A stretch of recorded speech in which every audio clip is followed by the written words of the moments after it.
Firstly,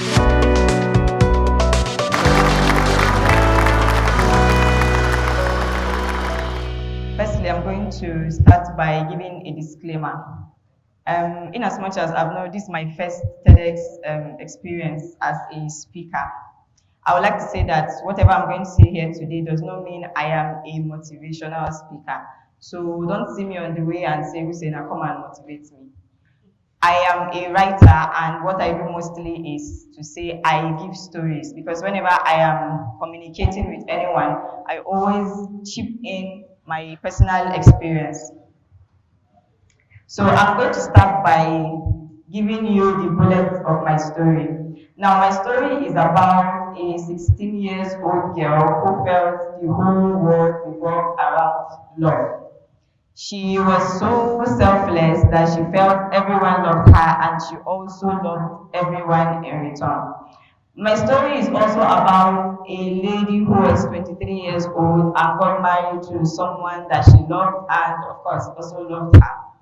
Then, my story, last bullet, is about a woman who realized that she had more potentials to achieve, who realized that she had to forge ahead, like Pompomari says, who had to forge ahead and realize her skills and hone them. So once again, thank you for having me today. The title of my speech is Using Pain to Gain.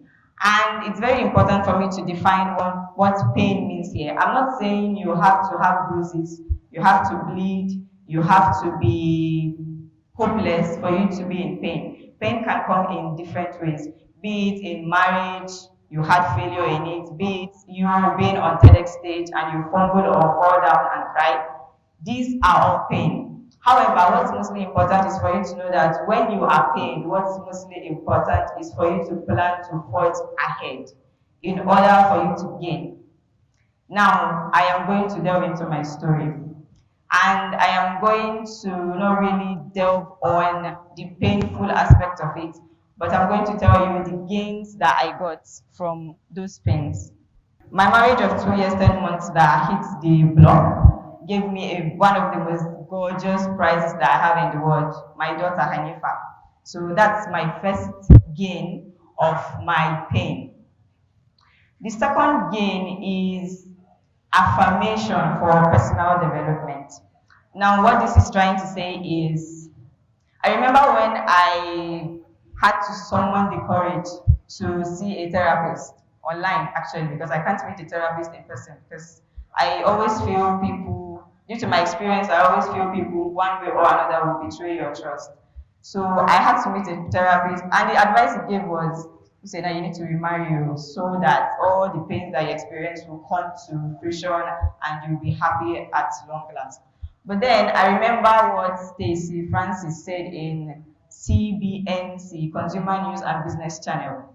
One of her articles in 2020, she quoted and the title as "Money Stress Traps a Lot of Women in Unhappy Marriages." So that's one of the lines that have been making me decide that no, I won't be a parasite in any marriage again.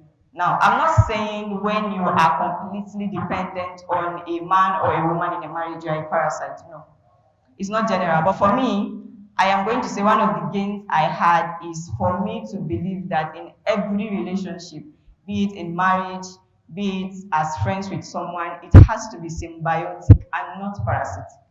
You need to give and take, just as you get and give from someone. So you don't have to be completely dependent on that person. Moving forward, affirmation for personal development. Having a divorce or being a divorcee and a single mother made me realize that I had enough time for me to hone my writing skills. I was good with writing, of course, but then after marriage, I had to stop writing because there are a whole lot of other things you need to do. You need to plan on how to have children, you need to cook all the time. So what time will you have to write?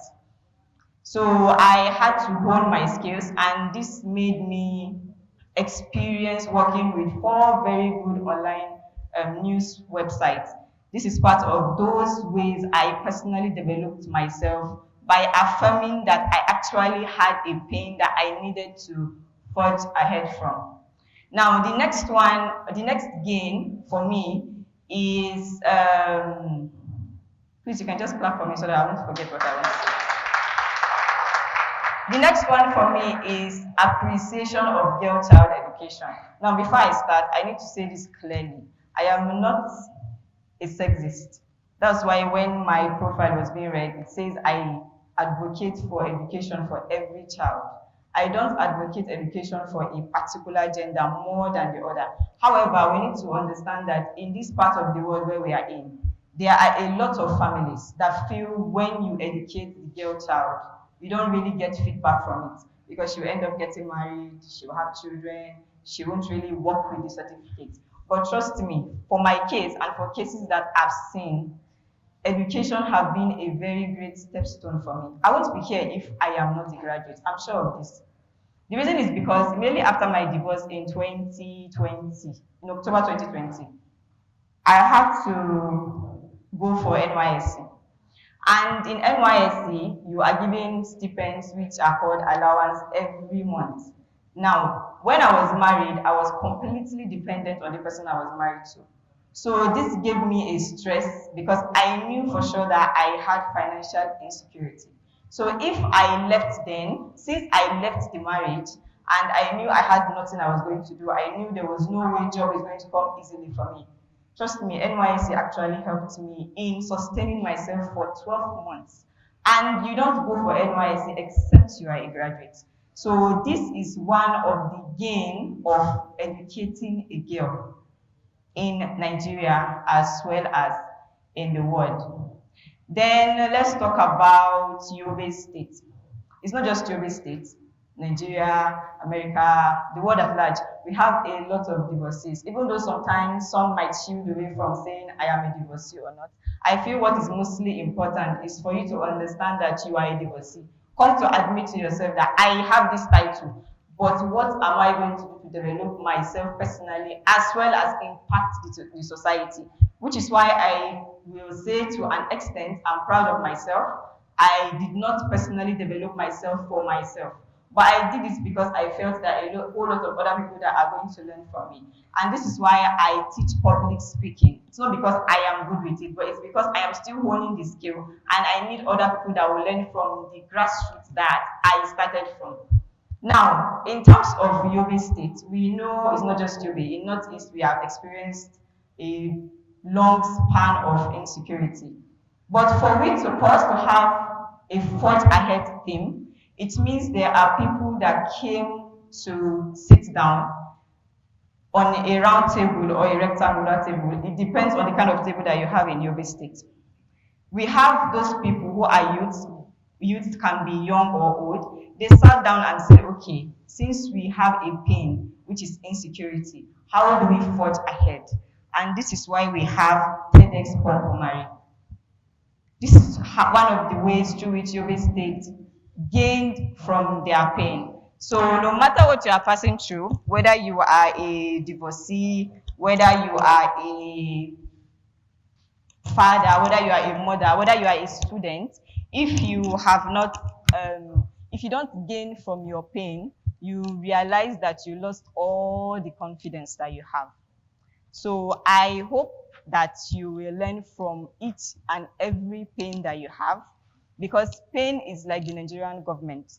Before they come into seats, you get all the promises. You get all the chocolate promises. You get all the lollipop promises. You have all of the gifts showing visually because you can't obviously feel them. But when they come into power, just like marriage too, that I gave an analogy of, when they come into power, you realize that those things are either achievable pathway or not achievable at all.